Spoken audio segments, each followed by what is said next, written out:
In the times of the Alter Rebbe, our teacher, founder of the Chabad movement, over 200 years ago, there was an aphorism that was said amongst Chassidim, that inside my slice of bread, there's your share too. God is providing for you through me. Powerful statement. Powerful statement. That is truly giving. Where do we stand when it comes to giving? How giving are we of ourselves? Not just of our time. Sometimes that's easy to give. Sometimes it's hard. Everybody's different, of course. Of our things, some people that's easier, some people more difficult. And of course of money, to give of one's money for charity. So the Alter Rebbe begins this 9th letter. It's a very powerful, high bar that is set here. And he, in many of the letters, begins with words of lovingness. My beloved ones, my brethren and friends, who are unto me like my soul. I've come with this letter as one who reminds and awakens those who are asleep in a slumber of the vanities of vanities. Meaning things that are airy and substantial, don't have a true existence. And I've come here to open up the eyes of the blind. What does it mean, the eyes of the blind? Well, it means because we're blinded by our body that allows us to lead our lives based on our bodily needs and desires. And that body blinds our soul. Says the Alter Rebbe, very powerful words. Let's just take them in and absorb them. Let's take them in and absorb them. That we should see that all of our strivings and longing should be bound up with the life and the spirit that depends upon, meaning the divine source of the living waters, the fountainhead of all life. Not just when we pray, we should be connecting to the fountainhead of life, God, but even in our mundane affairs, we should be attaching ourselves to Him. So, for example, says the Alter Rebbe, in the mundane affairs of earning a livelihood, let us not be like those who do everything for their own sake, meaning they're earning a livelihood to satisfy themselves and their families, rather than doing it for the sake of God. Let us not be like, let the house of Israel not be like all of the nations of the world, who provide, feed, and esteem their wives and children out of self-love. Meaning, this is my wife and kids, so of course, it's I love them. That's a self-love. Rather than a love that comes from a holiness that's a selflessness. So just, what does that mean? So out of self-love, we know that, sometimes you adore your kids and you give them a big hug. And that affection that you're showing is really, your need or desire to express your love to them. So it's really a self-love. They're the object of the love. And, not that that's, by the way, that's a human thing, but it's not a divine love. It's not a divine giving. You're giving because it suits you, it fills you up.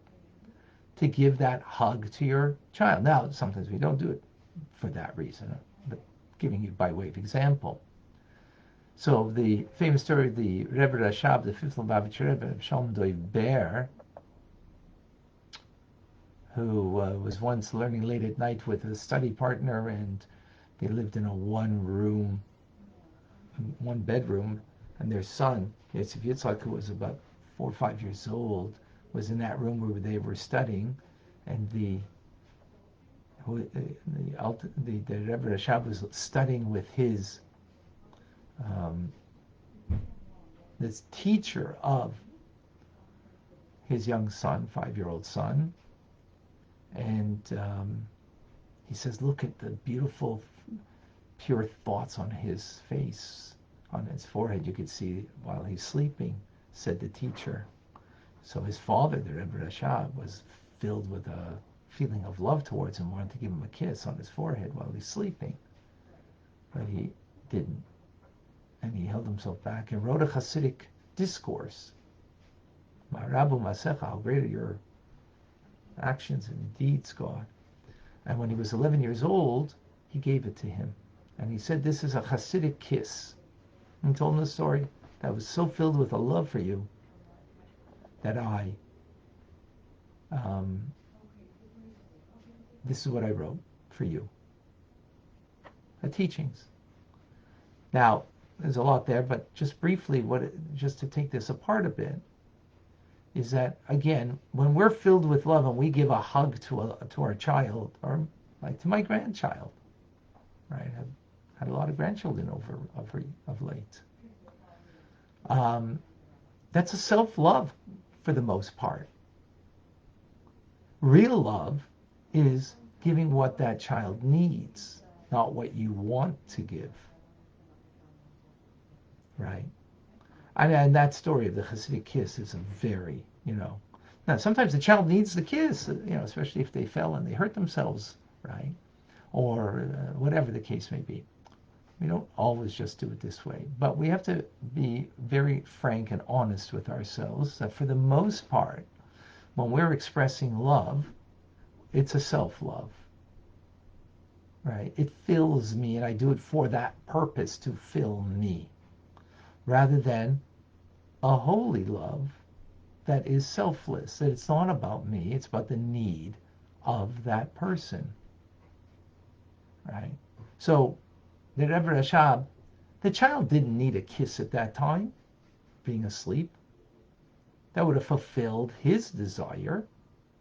Now, be it, by the way, he's a righteous person, so his desire to do that would have been a righteous one, nonetheless. But yet, what did he do? He transferred it or transmitted it into something even higher and holier, a Hasidic kiss. Anyways, we'll speak more about that, but that's really divine love and divine giving. Continues the Alter Rebbe. That was a parenthetical, comment over there. And quotes that, who is like you, the people of Israel, one unique nation on earth? So there's a simple meaning on it, but the deeper meaning on it is that even on matters of the earth, which means mundane matters, we are different than the nations of the world, because we do those mundane activities for the sake of God's true unity. In other words, we do it for the sake of God, just as, again, the Rebbe Rashab wrote that Hasidic discourse, right? To transform the human need to a godly need, right? And that's true unity with God. Continues in very strong words, bear not false witness when you say the Shema every evening and every morning with closed eyes. You close your eyes, cover your eyes, and you say the Shema, saying that God is one, right? Attesting to it that God is one, above and below, in all directions, meaning in all things, including the mundane realm. But then when we open up our eyes, we live a different life. In other words, the spiritual is the spiritual, but The material is the material, and therefore we are selfish when it comes to the material world, the mundane activity, and we do it for our own benefit rather than for the sake of heaven. Rather, says the Alter Rebbe in this ninth letter, that is setting the bar very high for us, and very important that we should know that the bar is being set high, that we know what we're looking towards. It's not about achieving and getting there, it's about going in that direction, which we'll speak more about.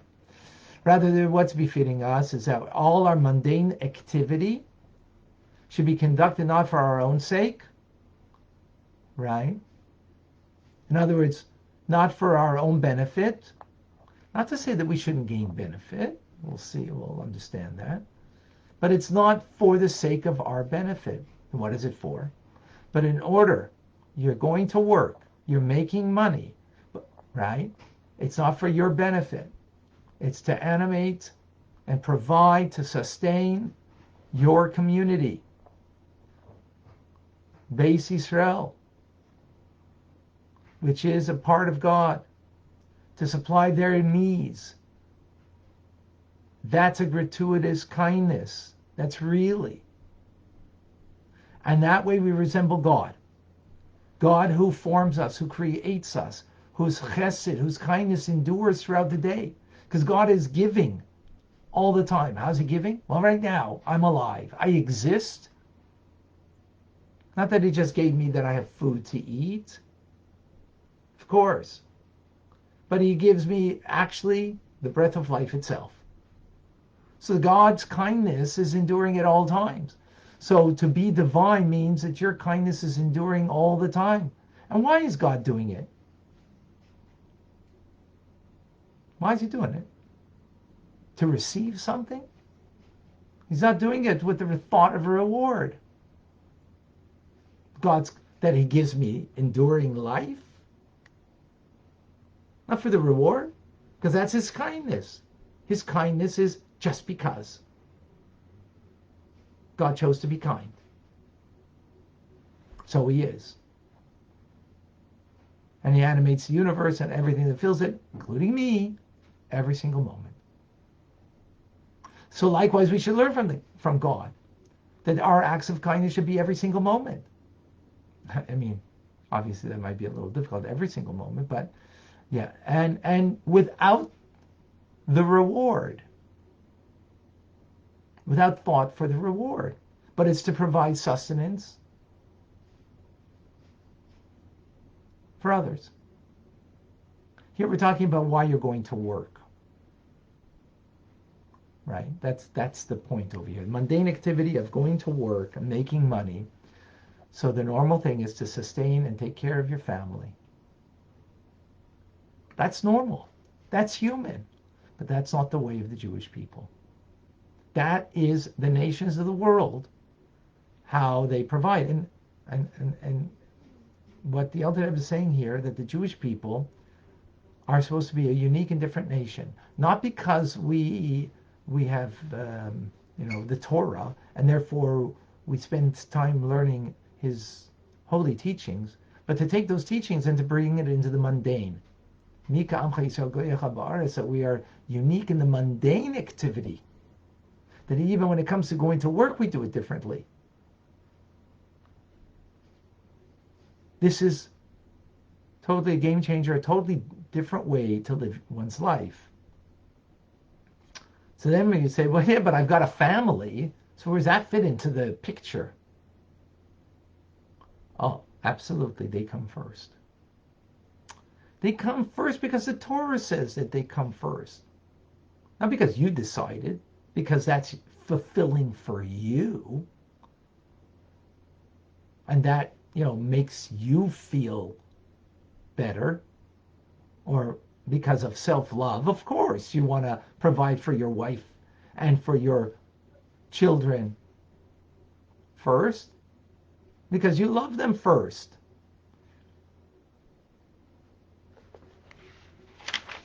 This is a high bar.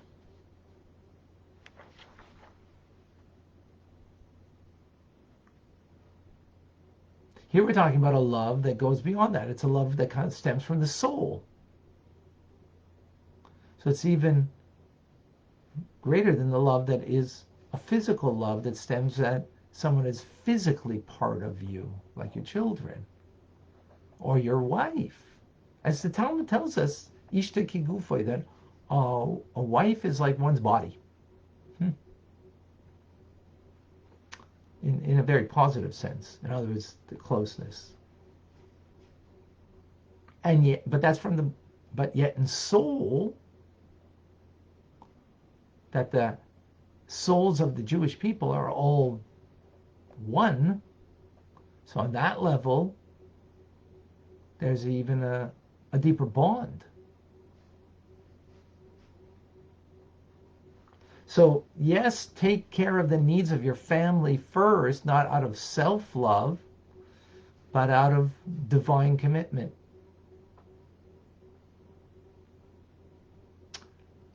This is a high bar.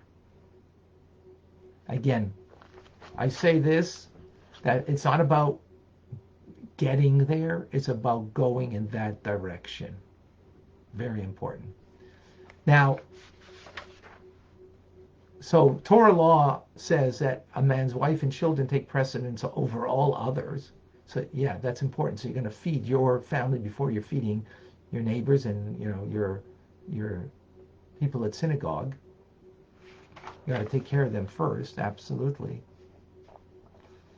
There's an exception to this, and that is the righteous of the generation. They take precedence even over your own children, especially the righteous of the Holy Land of Israel. This will suffice for the discerning. Because interestingly, it ties in with the idea, because the righteous and those that are your teacher, your Rebbe, right? Like our Rebbe, well, the Alter Rebbe being his generation, and continuation that is our Rebbe in our generation.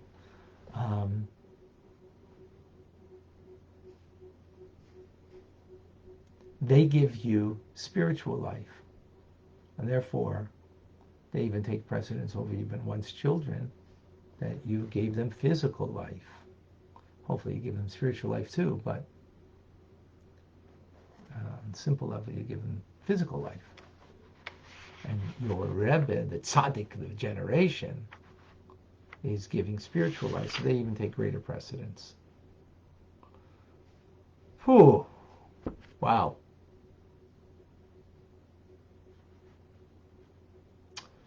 So, why do I give to my kids and to my wife? So, of course, I'm like everyone else here, human. And I give on a level that is,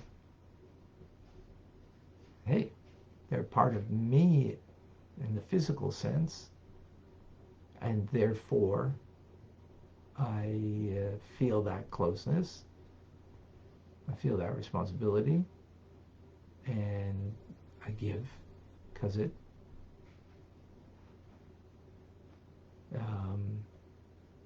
feels good to give.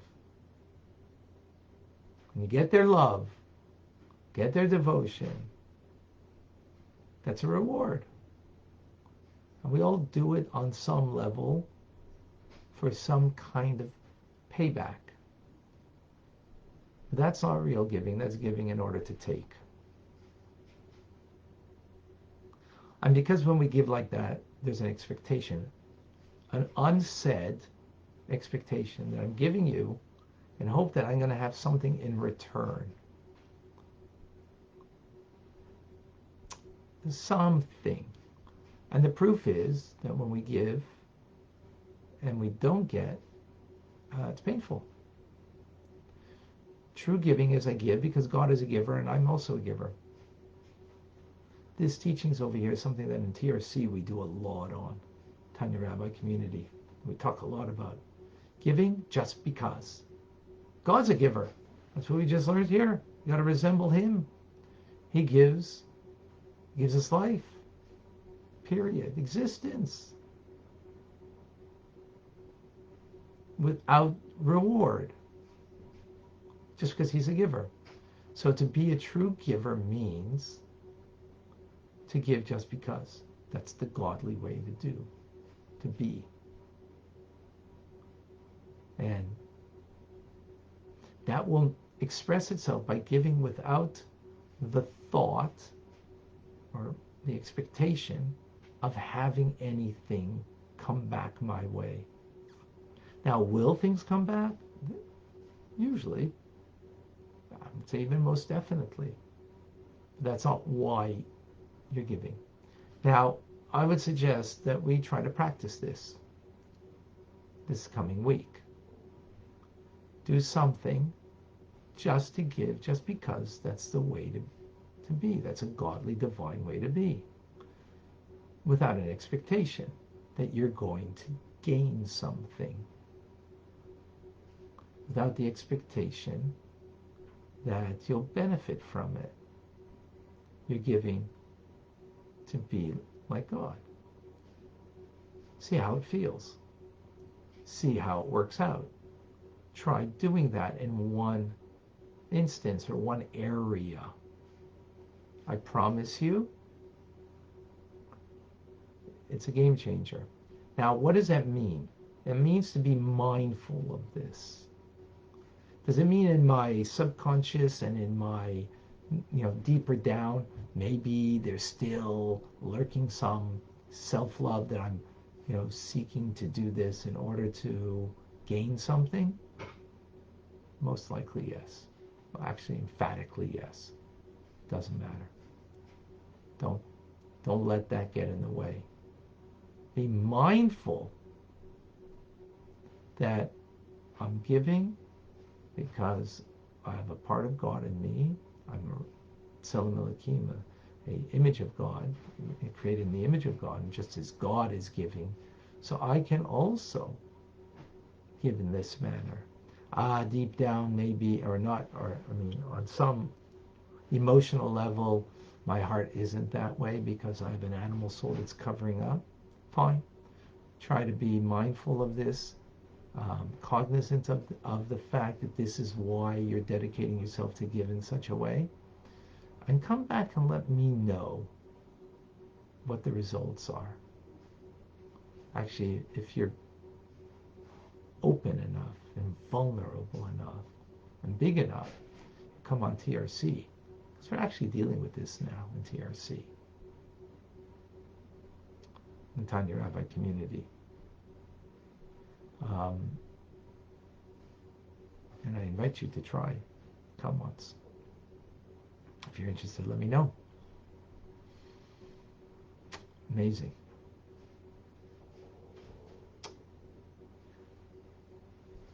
There's a lot more to talk about over here, but right now, I just want to say I'm very humbled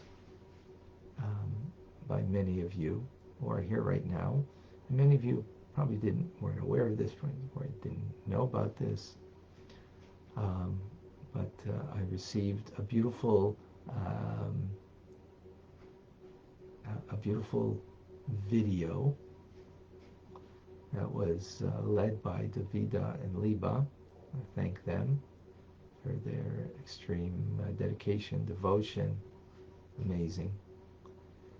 Video just of so many of you. Submit about 20 or so that come and learn with us daily, and just with your thanks and your comments and your blessings for yesterday being my birthday, Jewish birthday, and I'm very humbled by your words, your thoughts, your blessings, and I thank you.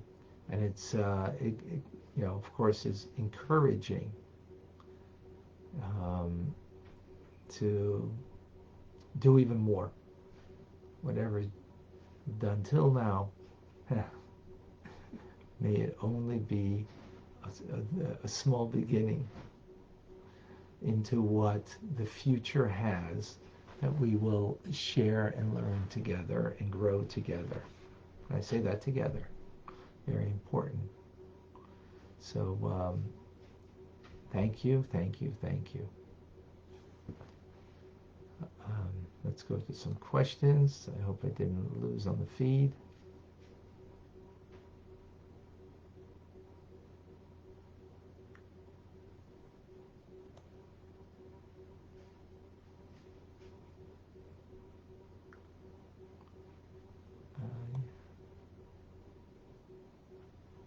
Jane, why is it the most of the time kindness is seen as a weakness?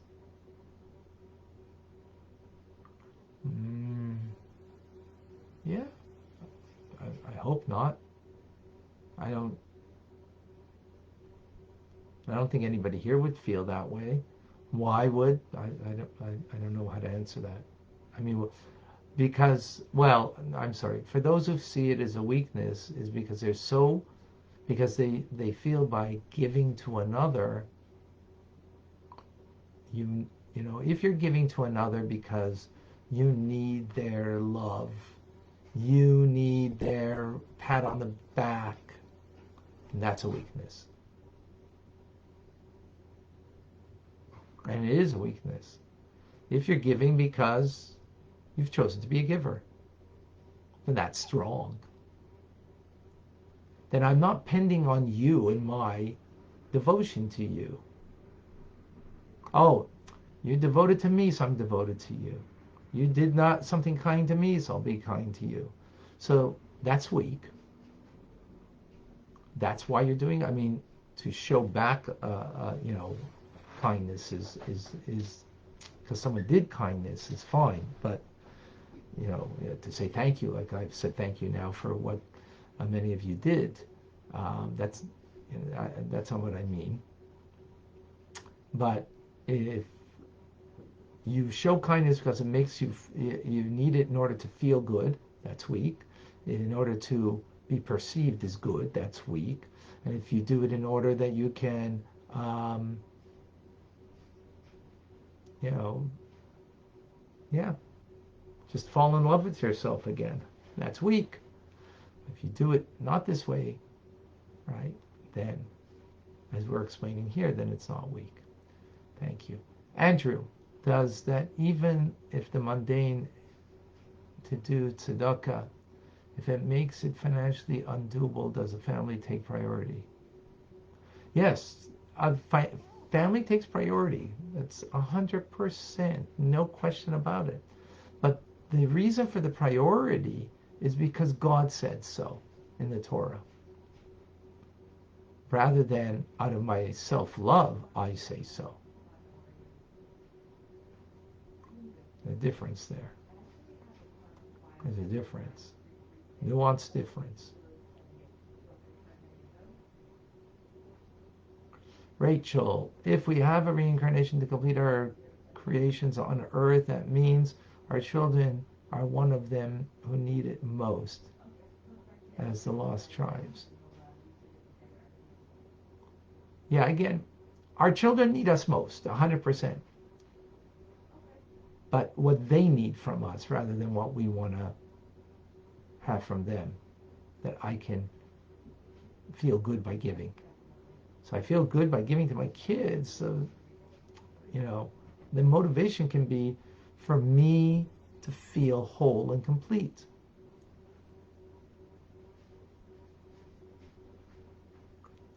It's nuanced.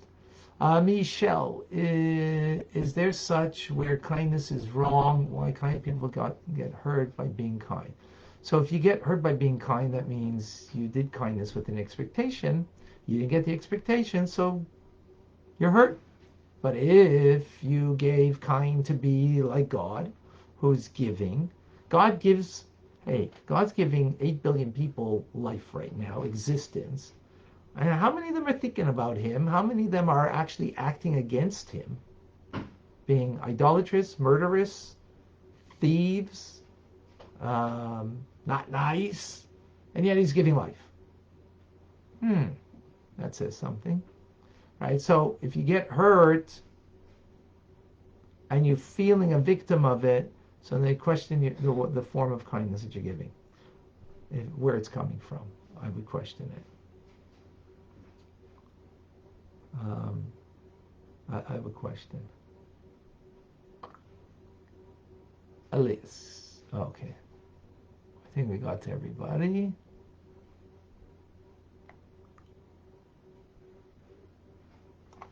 Okay. Hold on.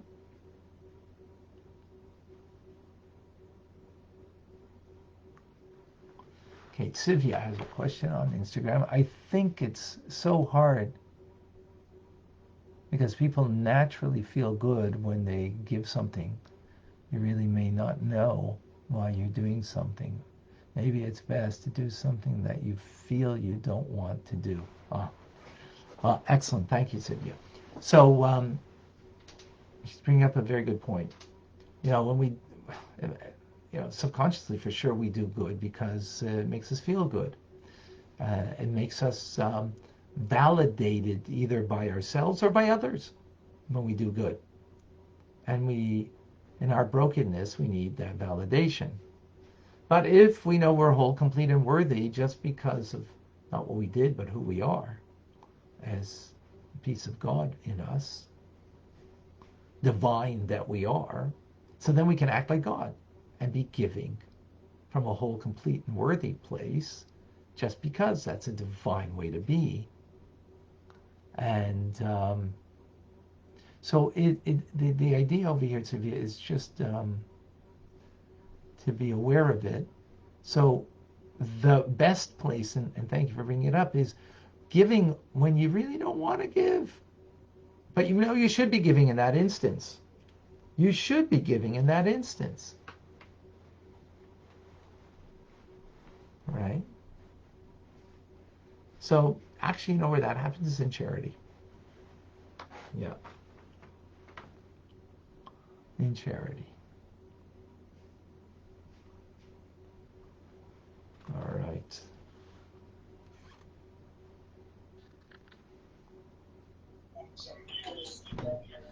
Welcome.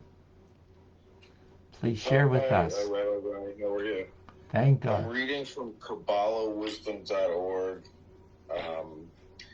It says, Tanya, 5 basics are necessary.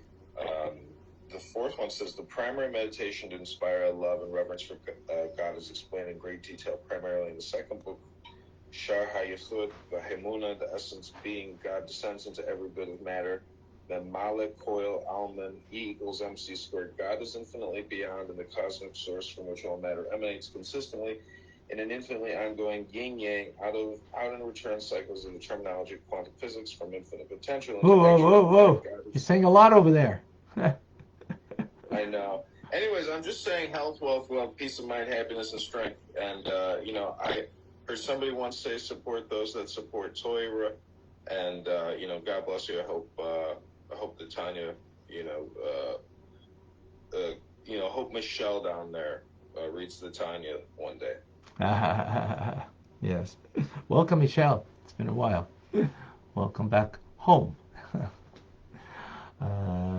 Yes, thank you.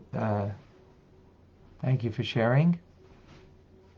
And I guess my question always is, how can we use Tanya today to optimize our day for a better tomorrow? So,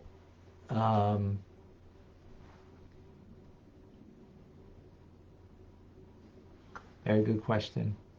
So, I think the very simple bottom line of this is, let's be giving. As the aphorism of Chassidim of the Alter Rebbe is, inside my slice of bread, there is your share also. God is providing for you through me. So when we're giving, know that we are acting in a divine way to give because God is a giver and we're emulating Him for no benefit. We're not doing it for the benefit, but I choose to be a giver. Why? Just because that's the way God is. Why is God that way? Well, so He is. The very fact that He gives me existence, He gives me the breath of life, right? And gives to 8 billion people that. He does it because He is kind. He's inherently, essentially kind, not for the kickback, not for the reward, but just because. So we should act in that way. If we act and we do this, we will be, it's a game changer. We will be very different people. More on that in TRC. Michelle, welcome back. Hello, Rabbi. How are you? Thank God, very well. And you? I'm very well, Rabbi. Rabbi, I just want to tell you it's my birthday today. Oh, okay. My English birthday, and I just would like some words of inspiration. Just please give me something.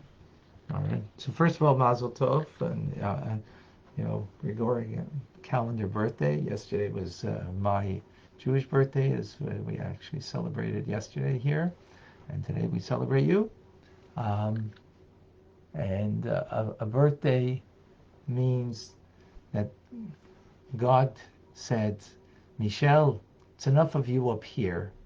Your soul in heaven, it's enough. We need your soul to come down into a body, into this world, into a mundane physical world, where that body is going to be a disturbance to your soul,